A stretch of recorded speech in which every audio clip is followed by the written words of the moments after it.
podcast. The sixth guest for the year is Sean Lee, one of our very own from the MiracleLand Baptist Church English congregation. You're the third person that is being interviewed from the ESC for my podcast today.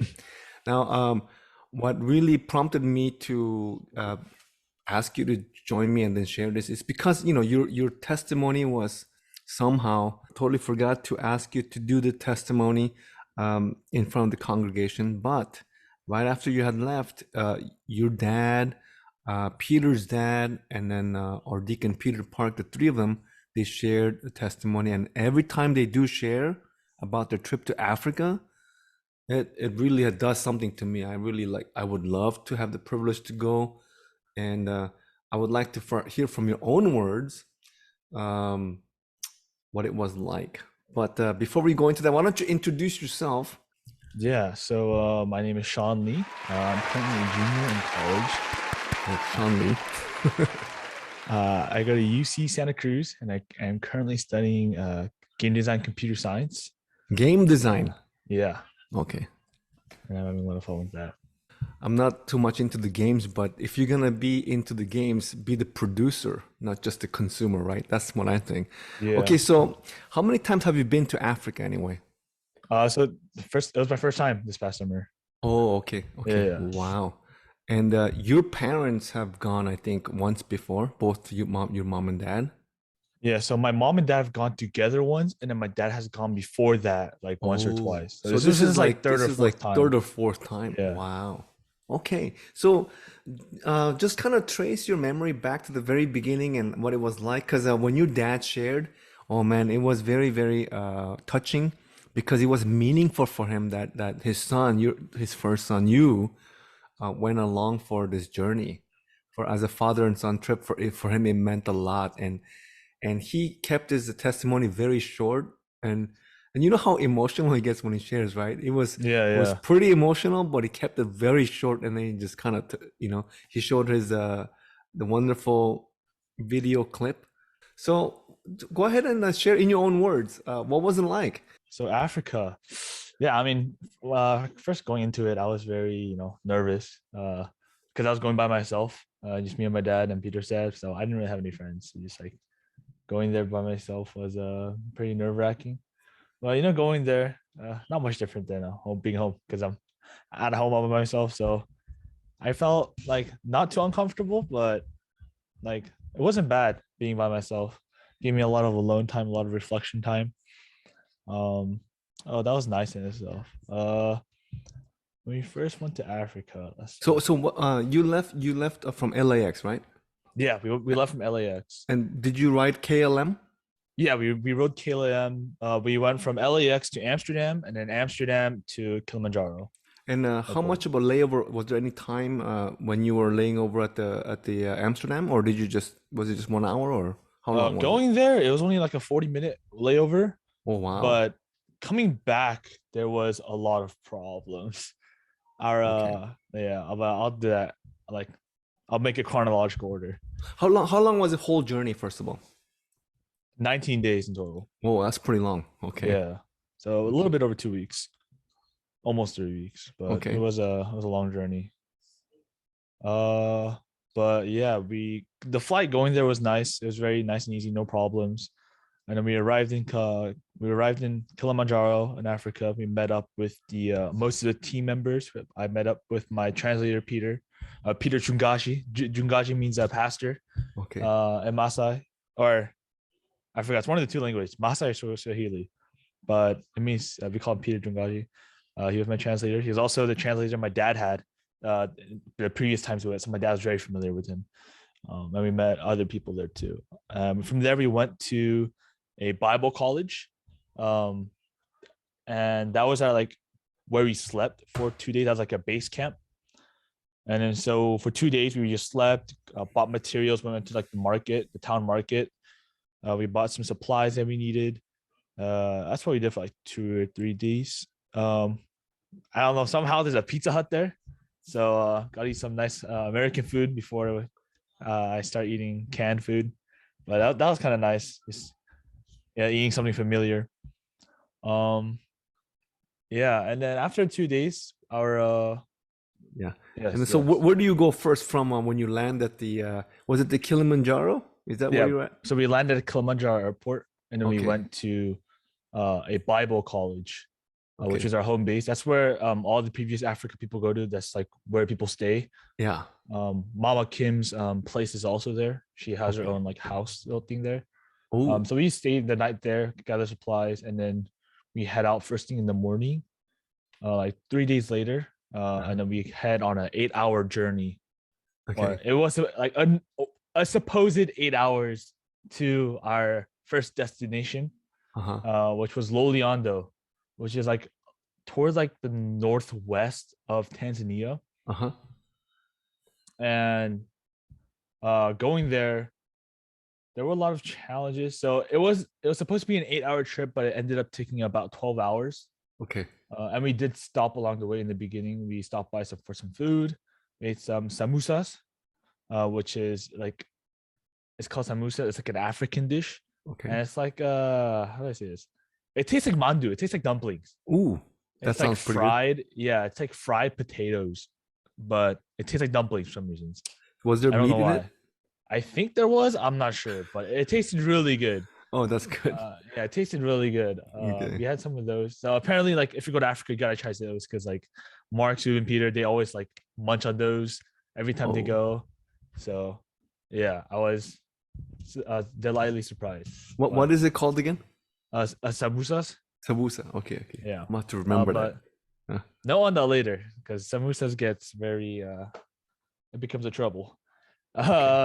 So along the way, going there, we did have some troubles, but we finally ended the destination. We got into a car crash, but luckily no one got hurt.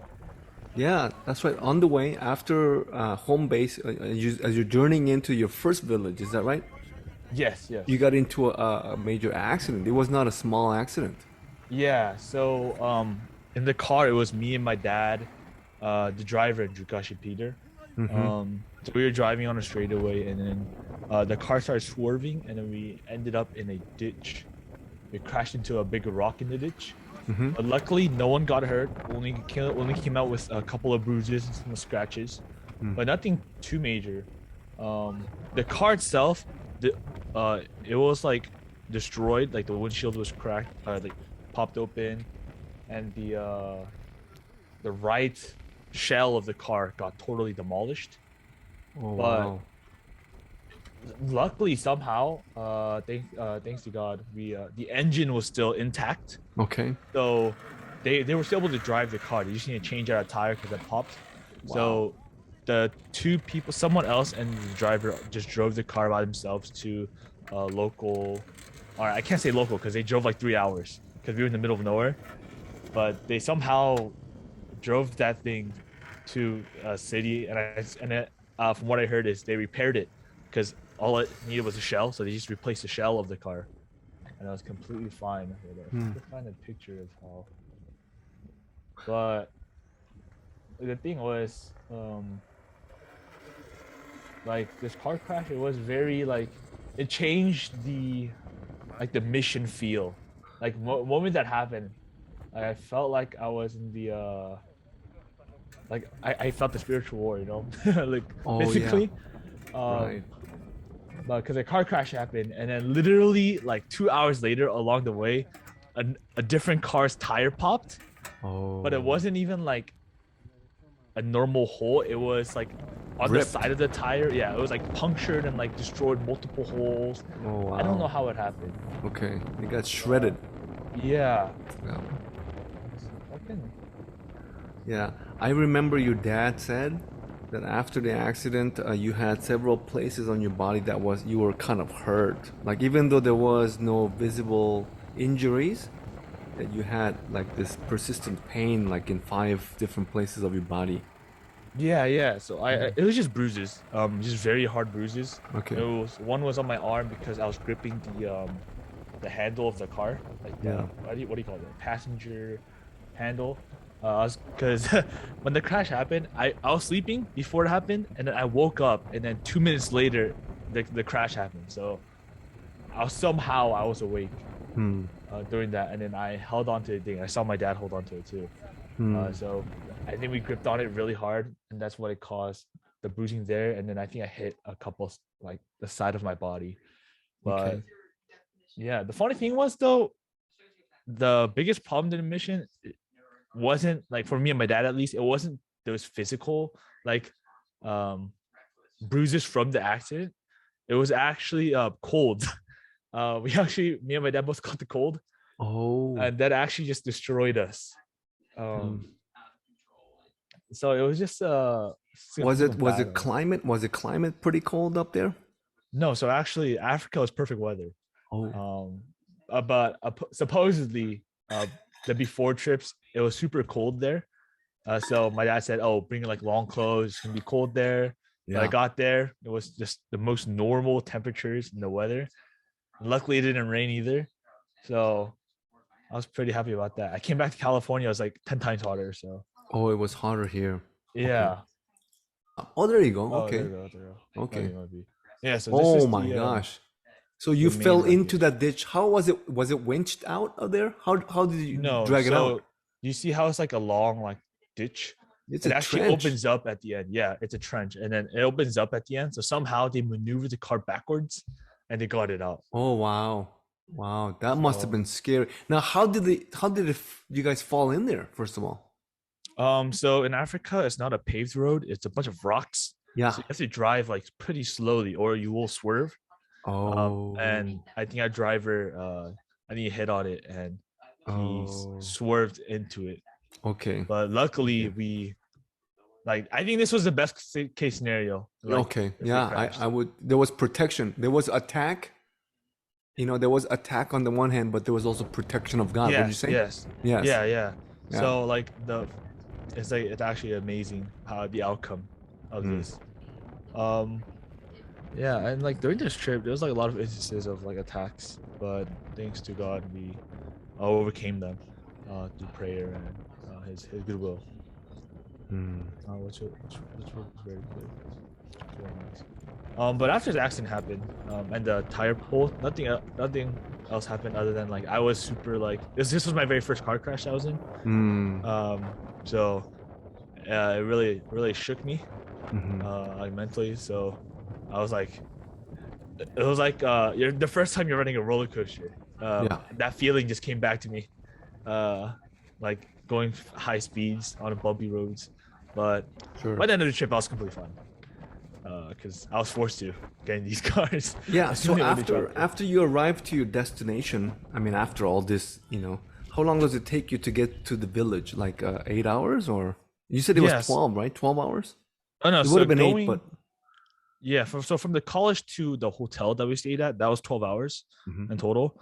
And then at from the hotel, every day we went to a different location. Okay. So Wow. sometimes we would go like north, west, south. It would just depend on which village we went to. Okay. But on average, it would take about 2 hours to get to some villages. On the longer side, it would take about 4 hours. But on the shorter side, it would take like an hour. Okay. But it would take hours every Okay. day to get And to the villages. then share with us what you did in particular. What was your part that you had to do? Yeah, so my part was literally just the same thing that my dad and Peter's dad did. We all had the same role. Okay. So that was very interesting. So all of us, we all. So in the first week, we opened churches.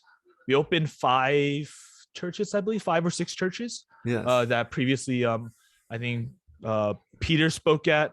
The church that Peter spoke at and that church was built, Peter's dad spoke at, and Uh-huh. I think they helped fund that church. So Peter's dad spoke there. I spoke at a church that my dad helped fund, and I also named the church, Oh. which I named it New Life Church. Oh. And yeah, it came Awesome. from my own experiences. So I got to speak at that church. Okay. It was literally the first day of things I spoke at the church. That was my first thing I did. Okay. Let me And pause you for a second. I remember hearing this term, opening the church. I know I heard that the most from Mark, if you remember Mark Im. mm, So, what does it mean to open a church? Do you have like a congregation that gathers, or do you have an actual building that had been not occupied yet? You actually kind of inaugurate the church. What does that mean to open up a church? Okay, so opening up a church. So in Africa, if you spend enough, like, you could buy a plot of, not even plot of land, because land there's no like buying land. It's more like you buy the building materials, and then they built a church there. But the church is not just used as a church; it's also used as a school, which is a big thing there because Right. schools are like kids walk like 5 hours a day or three to 4 hours a day just to get to school. So opening up a school there is very big there. Mm. So it's not just a school, it's a church, it's like multiple of things. It's also a storage house. So having this church is like a big celebration for these people. Oh.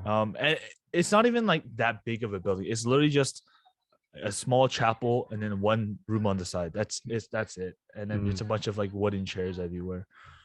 But opening a church is the celebration of that, the foundation of church. So it's not that like it's their first time using it. They've used it before. Like once it was finally finished, they used it for school, Right. a lot of things. But they've been using it after it was created Right. because we can only come down like once a year. So if So they finish it so before that, they have to so use it. what you mean by opening the church is an official ceremony. It's an Yes, official yes, ceremony that makes it an official opening of the church for the people. Even though the building is there, they've been using it already. Like when the people that made it possible come. yeah. Oh, that's beautiful. It's a beautiful thing. Yeah, Wonderful. it's actually it's my it's a Emotional. huge celebration. Yeah, Yeah. Yeah. people are dancing. There's food. There's a bunch of people. It's actually Mm. crazy. There's people like listening to a sermon outside of the church because it's so packed. Oh, You can see wow. people like on the windows. Yes. Um, but yeah, it's my there's a picture of my dad. It's on my phone, but there's a picture of my dad. Like I've never seen him smile so much. Because of like the joy of Oh, this wow. celebration of this church opening. Oh, wow. Yeah, that's awesome. Yeah. Yeah. Um. For you personally, like, what was it like to go with your dad? Like, I always dream of this one of these days, like a father and son mission outing, you know? Yeah. I mean, going with my dad, it's nothing new to be just with my dad because when my mom and brother went to Thailand, it was just me and my dad at home. So Mm, um, just being with my dad, it was like nothing new for me, but it was like pretty interesting to see how my dad does. Like, it was my first time seeing him do like real mission work mm. because I've only seen pictures of like him doing it. So like actually being with him and like him actually like my dad, but my dad's crazy. Uh, Okay, let's he hear would, more. What do you mean yeah. by that? Uh, so remember when I said like, oh, we both got the cold? So my Yes. dad, like, he was like, he had a scarf around him. He was doing medicine. He was coughing nonstop. So for me, I took some days to rest. I Okay. think I took like 2 days to rest. But for Mm. him, he really wanted to just go out and just talk. Oh. And like Mama Kim and everyone else, they're like, you need to rest. You need to Oh. chill. But he's been like so urgent of like He's on going and fire, yeah, yes. he's on fire, spreading the gospel. And he said like Yeah. he feels so much better while preaching, and like Peter Jungashi also attests to that. Oh. uh and it's like crazy, the amount of like the amount of like urge and like the willingness and like enthusiasm he has to like go and just share the word of God. Yes. Like although I knew he was a very spiritual man, I Yes. never like seen him like do works of like God, Ministry. yeah, ministry work other than like the documents or like counting offering or like don't like doing offering, like those things. But I see those like every day, and it's not like I can actually like see him do the work of God. Hmm. Those are just like tasks to serve the church. But like What about house church? He's a shepherd and a deacon. that's like, okay, so I was born into a Christian family, Yeah. but house church has been with me all my life. Like Oh. ever since I was born, I was in a house church. Oh. So when I actually first came to MiracleLand, I thought house church was a normal thing. I thought like every church did house church. But it's Oh. not until I came to MiracleLand that I learned that not every That's not every interesting. church does house church. So for Okay. me, house church is like, I still see it as, oh, it's a normal thing you do, and that's part of church. Hmm. Um, yeah, uh, but so I'm always used to like him meeting up, but although I will say, at MiracleLand, or actually at my previous church too, it's very interesting to see my dad. He always has newcomers. Like every like month, you have a new person come in, Yeah. and he would always try to invite people to these house churches and Yeah. come to church. And I actually amazed by that because I can never do that. I'm so bad talking to strangers. Mm. Um, I'm just like once I know people, I can talk, but I just can't talk to strangers. And the fact that like my dad can just go to his friends or just meet anyone and Yeah. just talk.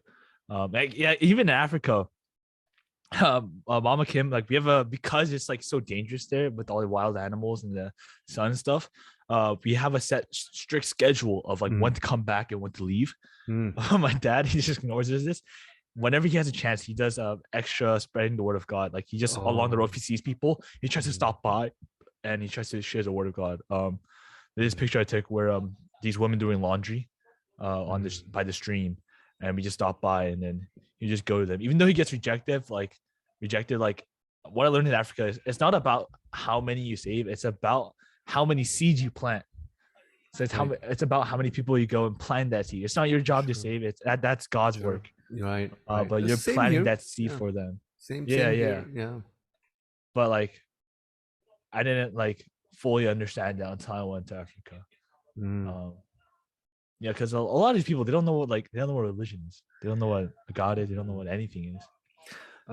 Other than terrible accident Oh, let me that change you pictures. were saved from, what was something that happened that like really like remains in your memory as like, wow, that was pretty cool. I mean, I'm sure there's so many that you could not list them all, but like if you could talk about top three things that like happened that where you Yeah. were like, wow, Africa is amazing. Anything like that? Oh, Maybe not Africa's amazing, but like wow, God is surely here, and I feel His presence. Like I yeah. feel, you know, like it was really worth the trip. Like this, experiencing this makes it worthwhile for me to come back again. You know. I guess the biggest thing for me is just a celebration of people. Like everyone's jumping. Like it doesn't matter Oh, where they came from. yeah. People are just jumping with joy. Like it's Yes. actually like you have to be there to actually like feel like Yeah. their happiness and like their Yes. joy for God. And Yes. like they're just singing non like you know how we sing like three praise songs Yes. every Sunday, and then the response song, like they go nonstop. It's like just 3 hours of like Yes. nonstop praise. It's actually crazy. And they Yes. want to do more. They just want to keep rejoicing and praising. And like you don't see that often here. You don't Yeah. see Yeah. that often in America in general. Yeah. But it's actually like a blessing to see. Like I A feel like lot you of only the see that in Africa. a lot of these songs are sang in African, right? There's some African songs. Yeah, yeah, they're Okay. all singing like Swahili or Maasai. Oh wow. Okay. Is it like? Did you like it? Is it pretty? Is beautiful to Yes, hear? yes. It's Oh wow. actually That's good. That's what like I'm even though talking I didn't about. understand it, I Yeah. like felt it, you know? Like Yes. all of a sudden I felt the flowing, like the Holy Spirit and like Yes. people being there. Yeah. Actually amazing. Yeah. You have to be there to truly Yeah. understand. Um, what were some physical discomforts other than the cold that you got? You got the were you sick the whole time or did you get well after a few days or Yeah, so how I like to I think I told you Charlie at the sushi place.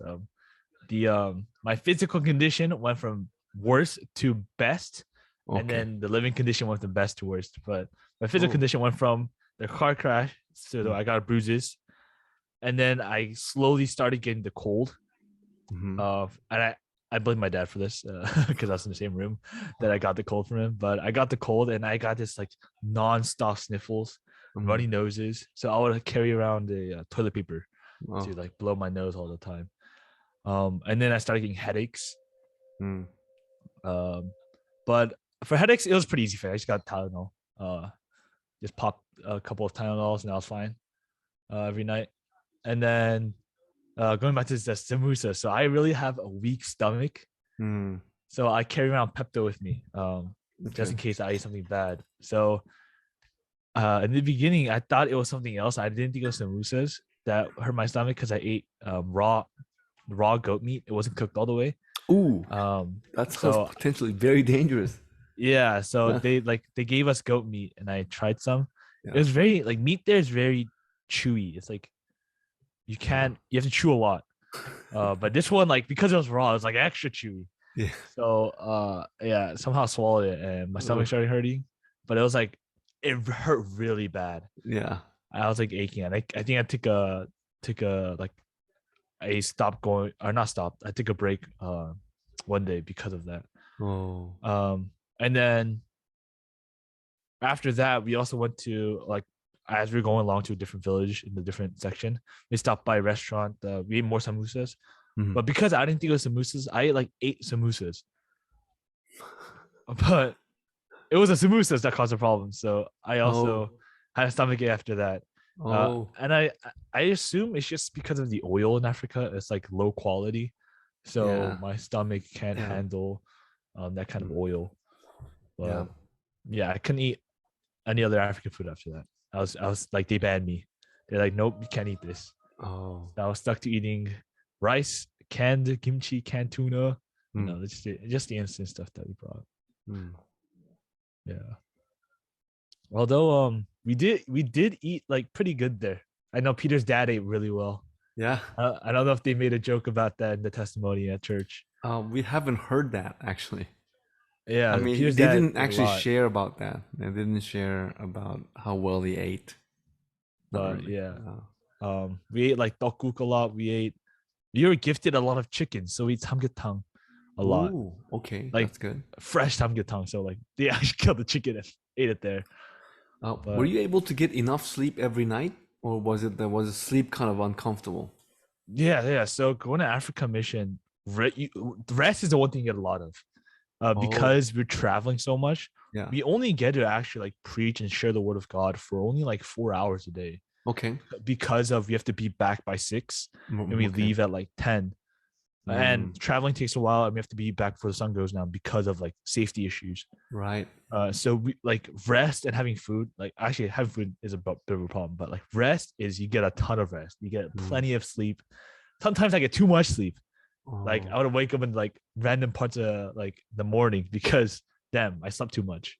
oh. So sleep is one thing you get a lot of. And And you and you're sleeping in the car while it's all bouncing? Is that how are we getting the sleep? no. Like so we come back at 6. Oh, I see, I see. So you have all that time, the evening, Yeah, starting yeah. from the evening. Okay. Yeah. So we Okay, have that's all this good. time to rest. That's great. Um, but and like we're not sleeping on the ground. They have like cots there. Oh, So we have cots, and then my dad also bought this like the play mats that okay. kids play on. We Okay. slept on that. Oh, So it wow, wasn't the good. worst thing, but it was sleepable. It was sleepable. Okay. Wow. Sounds good. Sam hasn't gone. Your brother Sam hasn't gone to Africa yet, huh? Yeah, he's the only one in the family who hasn't gone. That's Okay, why so he's gonna go. including Sam and many others, like including the youth group. Like, how would you rank the recommendation, like 1 through 5? What would you give him, like, and also not just a number, but like why you think that they should give this a chance, take the Yeah. opportunity. So I've been telling people this after I came to Africa. So people are like, as you know, people, some people are called to go on mission, and some people are meant to send people. Like, Mm-hmm. there's always people like that, right? But Mm-hmm. I feel like it doesn't matter whether you're called or whether you're meant to call to go or call to send. I feel like you should go to Africa mission at least once because how can you send people if you don't know what you're sending them to, Ooh, that's a good right? argument. Yeah. So I feel like whether you're called to send or go, you should go to Africa at least once. It's Okay. experience that you can never get anywhere else, and like you have to actually like know what people are getting into, Mm. to actually like truly like pray for them and like because you know what they're going through, and I feel like everyone should go no matter what. So definitely like a 10 out of 5. Ooh, 10 People out of 5. like That's people should that's a go. very strong recommendation. I mean, no kidding. I remember during 2020. in January. I had already bought the ticket and it was like a good deal, like a really, really good. Yeah, That was yeah. like 1,200 or something like that. And the Mama Kim said, "Oh, honey, you're almost going for free." That's what she said. Yeah. And then the pandemic happened, and then I got shortchanged. I was like so upset that I wasn't able to go. But I hear you. Every time people go and they come back, I'm itching to go. I want to go so bad. So please pray for me that I'll get a chance to go, and I'll Yes, pray of for the course. rest of the ESC that whenever the opportunity comes, that we will prep and this. And I think there will be another trip next year, right? It's an annual trip every year. Yes, yes. I believe it is an annual Okay, trip. I really want to go. I have a big heart for Africa. Any other interesting anecdotes or things that you want to add? Any last minute comments? Um, I will say for people who think that like, oh, it's too expensive to go to Africa, Uh-huh. um, just know that God always provides. As long as you have the heart to go, I Mm-hmm. think God will provide the money and the expenses for you. You just need to have the heart, and then Yeah. God will do the rest as long as you're willing to go. Yeah. And it's an experience like no other. Peter, Mark, Zuben can all tell you. Yeah. Awesome. Yeah. Well, thank you so much for being my podcast guest and also for this online virtual testimony.